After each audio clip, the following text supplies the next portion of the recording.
I would like to invite to the stage PJ Accetturo from Battle Island to take the next panel, the next talk, which is about why the future of entertainment will be Web3. PJ, do we have PJ in the room? I am a recovering YouTuber and teleprompter addict. So if I look a little too much at my sort of script here, it is in the interest of giving you guys really concise information. I know your time's really valuable. I don't want to run over anything like that, but I promise it's going to be an entertaining ride. So my name is PJ Accetturo. I am the CEO of Battle Island, and I'm excited to share with you guys all the innovative things that we're doing with our upcoming series, Ghost of Ruin. Today I'm going to tell you guys my story of how a complete outsider to Hollywood came to the gaming industry and came to assemble some of Hollywood's best talent to make a new animated series about the future of gaming. So on our team now we have a Marvel showrunner, we've got an Oscar-nominated director, we've got Emmy-nominated producers, and we've got an incredible cast including Rosario Dawson, Tony Revolori, Michael Longfellow, and we have a video game in development. So this will be really relevant to you guys, not even though we're a little more on the film side to begin with, we're also working on a game, and a lot of these same principles can be totally applied to your games as well. By the end of this talk, I think you guys are really gonna walk away with some good takeaways.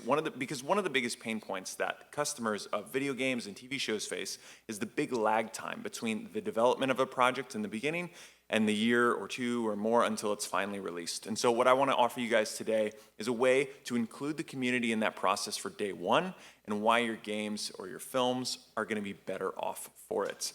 So before we get into the fun details of why our project's been so successful and we're really trying to innovate, and you'll get some key takeaways from that, I wanted to set the stage for how I got here. It's a crazy story. You'll find that reality is often stranger than fiction, and my story is certainly no different. So I grew up with a traumatic childhood, and like many kids, I turned to video games for support. Most specifically, Pokemon Snap. Did anyone ever play Pokemon Snap when they were younger? Yes, amazing game. It taught me photography. Like it really offered an opportunity for me to explore that world, and so I applied my photography skills that I learned in Pokemon Snap to real life subjects in developing world countries when I was growing up in high school. To my disbelief, my work actually ended up in National Geographic when I was just 18 years old, and it kickstarted my decade-long documentary career. And along this incredible journey, I met my wife, Charlene, who's here with us.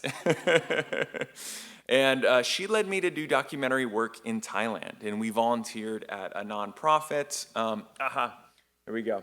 Yeah, we've got some just really cool photography that I had taken over the year, and we went to Thailand together.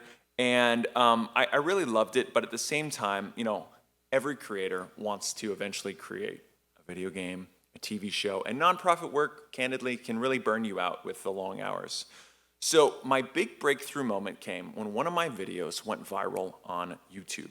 You see, my dad was making videos on YouTube, and one of the ones we'd worked on together went viral. And we leveraged the success of it to turn his channel into one that makes memes, tells stories, and over the next 6 months, we worked with some YouTubers, specifically PewDiePie, and together with PewDiePie's help, we reached 1 million subscribers in 6 months. It was crazy. But then the pandemic hit. And we couldn't go out to film, and I was trapped in my house for weeks, playing Battle Royale games with my best friend Ryan, and I asked, why hadn't anyone made a movie about a Battle Royale video game? Like, they were so popular, and it really seemed like it would be a lot of fun. And I was talking to my best friend Ryan, you know, we could set the movie in the future. It would be about this awesome game in which, like, the gaming world turned into this kind of like nightmare tournaments that, you know, everything went wrong. And so Ryan agreed, and he was like, yeah, maybe we could spend the next year or two writing the first draft. Who knows what could happen? And then a week later, totally out of the blue, one of my buddies told me that he knew a Chinese investor that wanted to finance an American movie and write off $40 million before the year's end for tax purposes.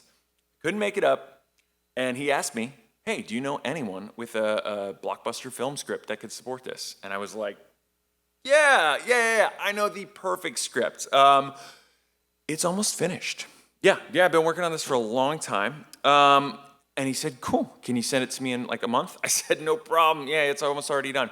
So I called up my friend Ryan, I said, Ryan, we got 4 weeks to write this. You game? And so we wrote it. It was crazy, crazy. And so I found my two producing partners, Michael and Katie, and they had produced Emmy Award-winning TV shows, and they had heard that I had an overseas investor, which is always what you are looking to hear when you are getting pitched concepts, is if an investor is in hand. So they frantically called around production companies with me to see who could handle a $40 million blockbuster. And while I kept calling my buddy, who's like, yeah, I'll connect you with WeChat, I'll connect you, like the language thing's a problem, but don't worry about it, don't worry about it, don't worry about it, until it was New Year's Eve that year. And he still hadn't heard from his friend. So if anything in life sounds too good to be true, it likely is, but it got me to write the script. And in January of 2021, Clubhouse was in full swing. Do you guys remember Clubhouse by chance? Oh yeah. I mean, at least in the film industry, it was huge. And there were some big producers on it, like, writer of Jurassic World was on there, I met him. Tom Cruise's producer was on there, and I was like, maybe this is my next big shot. And so Michael and Katie suggested I go in, see if any of those producers would be open to the script. So I was pitching my film for 2 months straight. In fact, every room that I was in was an excuse to share the gospel of Battle Island, which I did every single day faithfully. And it finally led me to a call with one of Tom Cruise's former producers. He was an old Italian guy, and I think he took the call out of pity just to get me to shut the hell up. He said, "Kid, I like your moxie. You're being so naive. Nobody takes risks on new ideas in Hollywood, and nobody takes big budget risks on outsiders and nobodies like you. So if you want to get your film made, write a low budget horror film, make it on the weekends, but until one of the hits, you're not going to make it. So just please get off Clubhouse." And I did. And it was really depressing. And yeah, I mean, I didn't think about movies. I just kind of played Fortnite and cried. And I was out of money. I was out of ideas. And this 2 years ago. It really wasn't that long ago. But it was probably the darkest few months of my life. I was about to lose my marriage. I was a mess. And then Facebook's big metaverse video trend thing came out, and it was all anyone would talk about back in October of 2021. And we knew that our show could capitalize on this growing interest in virtual reality and the future of entertainment. So I thought maybe if there's some way for a project with no pre-existing IP to get made, this could be the moment. Because our show is about all those similar themes. So I heard about this big Web3 event in Miami, and I used the last few dollars that I had to drive down there and give it one last shot. Now, the conference kind of sucked for the most of it, except for the very last speaker. He was this guy named Bitbender wearing a Gala Games t-shirt, which I am now, and he talked about how their Web3 gaming company had made a lot of money this last year, and they were looking to pivot and disrupt film next. And I knew this was my guy. But after the talk, I couldn't find this guy anywhere. And I was asking around. I heard he was going to be at the most exclusive party that night. Now, you could only get to this party if you were a bigwig in the industry. And I most certainly was not. But I knew the general area he was going to be. And I'd figure out a plan along the way. So I park my 2001 Honda Accord around the corner. It's pretty much out of gas at this point. I have almost no money to fill it back up. And I found the backside of this $15 million estate, basically. Now the gates are 20 feet high tall. I try and climb them. I can't climb them. I can't get in.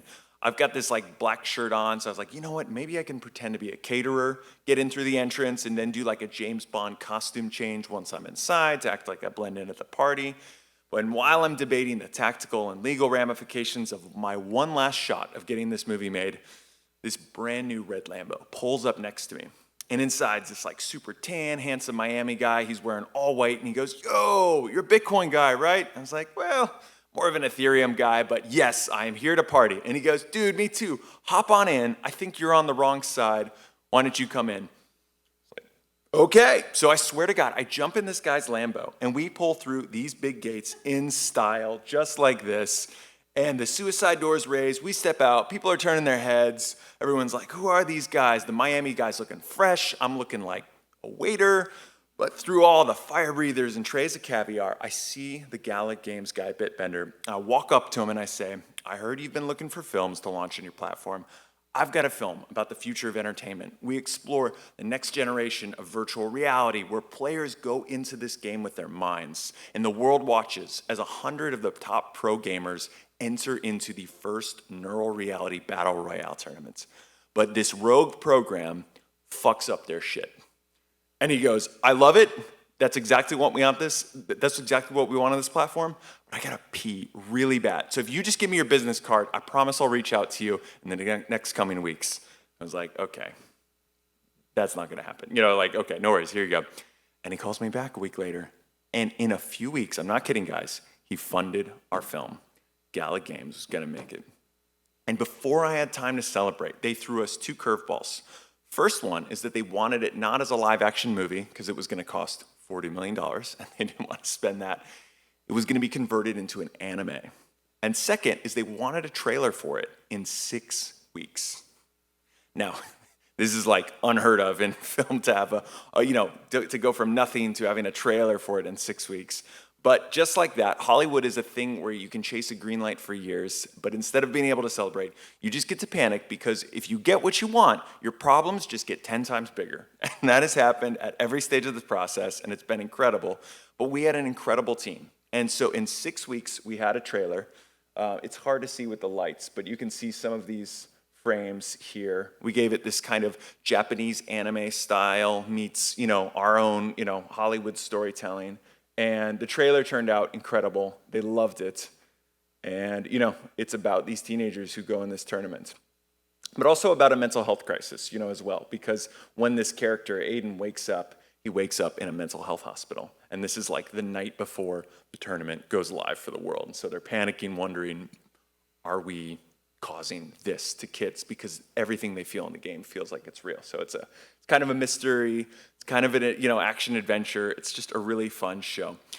And after we barely completed this, we knew we'd need a Hollywood veteran to take us through the actual writing of turning this into a show. So we found Mike Ryan. He's the legend who created shows like Johnny Quest, Powerpuff Girls, Dexter's Laboratory, Johnny Bravo, Scooby-Doo, Batman, Marvel's Avengers.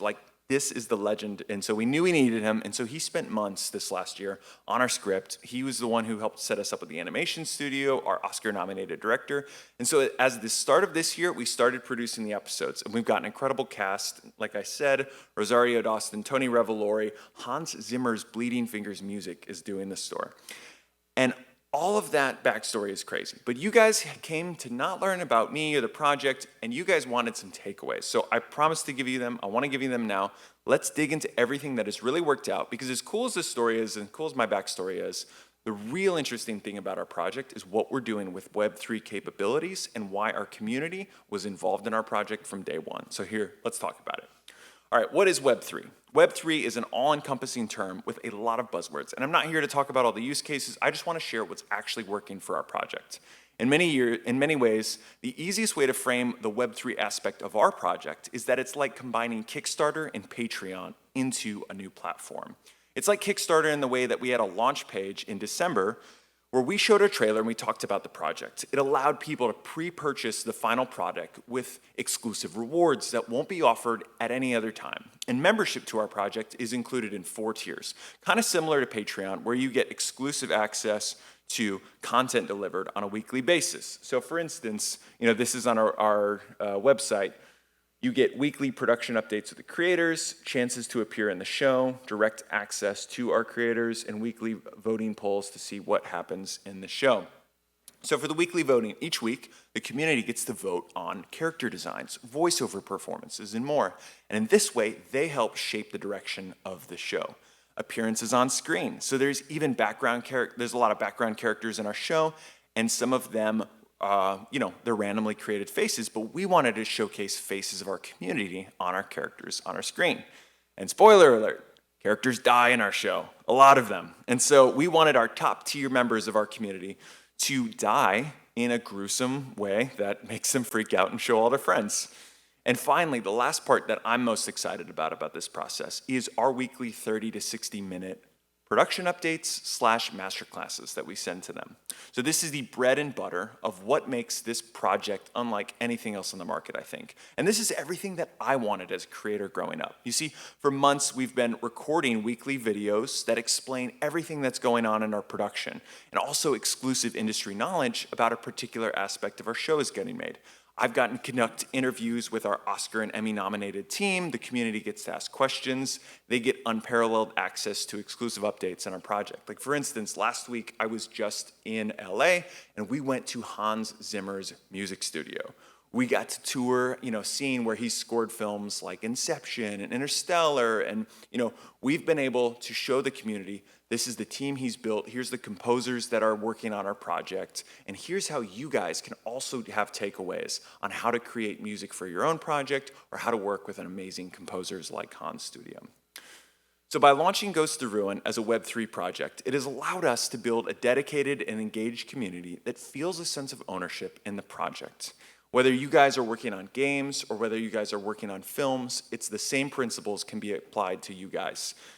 These fans are invested in our success, not just financially, but emotionally as well. They feel like they're a part of the journey and their contributions have a real impact on the final product.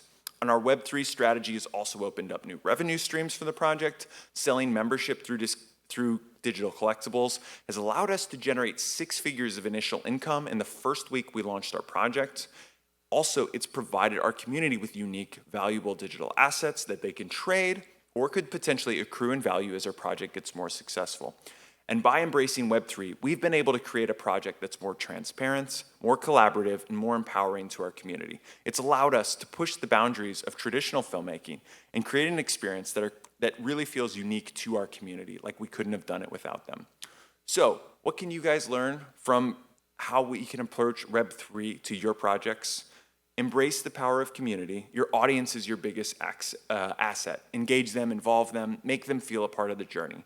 This will not only help your project succeed, but also create a passionate and loyal fan base who becomes evangelists for your projects. Be open to new tech and ideas. Don't be afraid to experiment with new platforms and technologies. Be authentic and transparent. Share your journey with your audience. Initially, I thought the audience would be, think like, oh, this guy's an imposter. He's never run a show before. And trust me, that was terrifying. But the more I've talked about my story with the audience, the more they're like, oh my gosh, it's possible for me too. That's what's made our audience really connect with our project.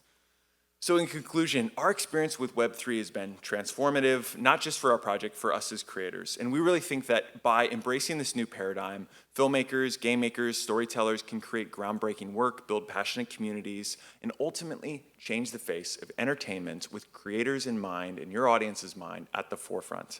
Thank you guys so much, and I'd love to answer questions that you guys have. That's great. Oh, there's a...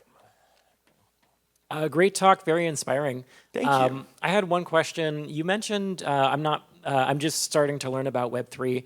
A lot of the stuff you were talking about in terms of rewards kind of lends itself to like Patreon style rewards where people are getting stuff every week or every month. Are you doing stuff in subscription or is it like one-time purchase?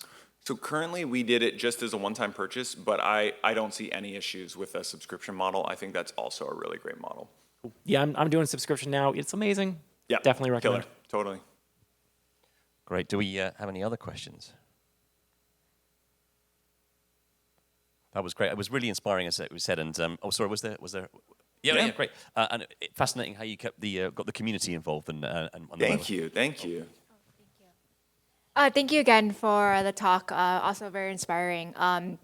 You had mentioned that Web3, like using like blockchain, was really pivotal in like your product. I guess like my question would be is some of these aspects, right? Like you could have not used blockchain. I guess like why did you decide on using blockchain, and what was kind of really the key difference of using blockchain versus not using blockchain? Yeah, I mean, a big draw initially was that Gala wants to have games, film, and music all as this kind of transmedia enterprise, and even have interoperable assets between their games, their films. And so we really like the cohesion of what we can do by releasing our film on there and then having those same digital assets be blockchain assets for the games that we have kind of in development. So yeah, but you can do a lot of this similar model with Kickstarter, Patreon. We just thought it was a little more vertically integrated by going with Gala. Yeah.